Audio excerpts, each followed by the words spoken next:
नमस्कार। नमस्कार सर। आज की कहानी की हेडलाइन है पैसा।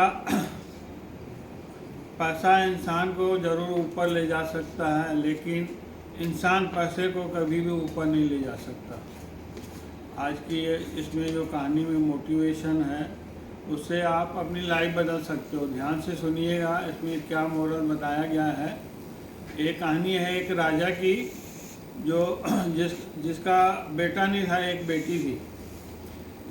उन्होंने सोचा कि वे बेटी की शादी करके और उसको पूरा राजपाट देके मैं संन्यास के लिए चला जाऊँ, क्योंकि उसकी उम्र भी हो चुकी थी और कई वर्षों से वो राजा का पद संभाल रहा था, थक चुका था। और उन्होंने ऐलान कर दिया कि सुबह जो भी व्यक्ति महल के सामने से गुजरा हुआ दिखेगा, उसको मैं राजा बनाऊंगा और अपनी बेटी की शादी कर लूँगा। सब मंत्रीगण हैरान हो गए, राजा आप इतना बड़ा डिसीजन कैसे ले रहे हो कि एक ही बार में कोई भी व्यक्ति से आप अपनी बेटी की शादी कराओगे। बोला जो मैं बोल दिया वो अटल है, और सवेरे जो भी व्यक्ति दिखेगा उससे मैं शादी करवा लूँगा अपनी बेटी की।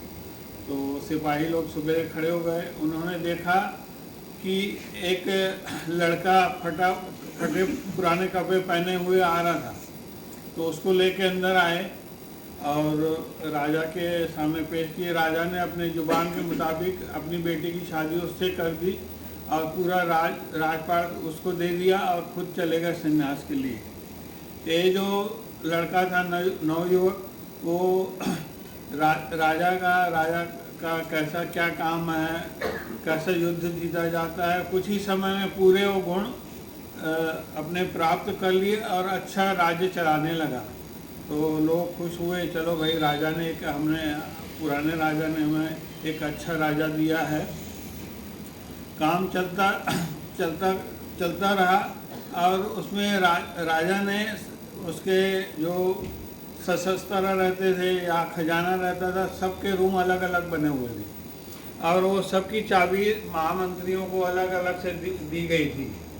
तो जो सशस्त्र की चाबी थी महामंत्री को दी गई थी, जो खजाने की चाबी थी वित्त मंत्री को दी गई थी, और जो अन्य सामग्री थी दूसरे मंत्री को दी गई थी। ऐसे सब रूमों की चाबी बांट दिया था, मगर एक रूम की चाबी अपने पास रखा था।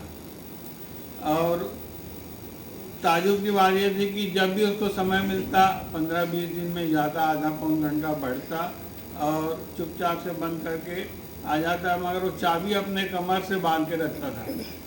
सब मंत्री हैरान थे कि ऐसा क्या खजाना है, ऐसा क्या राज है जो हमें बता नहीं रहे हैं राजा साहब, जो तो अपने पास चाबी वो भी कमर में बांध के रखे हैं।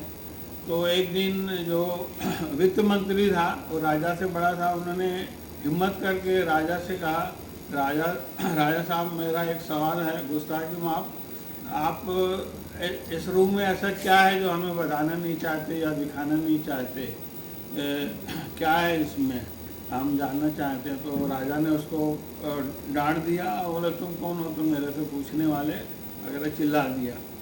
तो वित्त मंत्री ने फिर जो महामंत्री था उससे कहा, आप बुजुर्ग हो, बड़े हो सकता है राजा आपको बता दे। तो महामंत्री ने पूछा तो उसको भी फटकार लगा दी, उसको भी नहीं बताया। तो इनकी जिज्ञासा और बढ़ गई। इन्होंने कहा चलो रानी को कहते हैं, रानी साहिबा जरूर पूछेगी और राजा उनको बताएगा। रानी से बात की वो लोग। रानी ने राजा से पूछा, पहले तो राजा ने इनकार कर दिया, फिर कहते हैं ना स्त्री हट, जिद उनका जो रहता है उसे पूरा करके ही छोड़ती है। तो रानी ने खाना पीना छोड़ दिया, बोले जब तक आप मुझे दिखाओगे नहीं, बताओगे नहीं उस रूम में क्या है, मैं खाना पीना नहीं खाऊंगी, बंद है मेरा।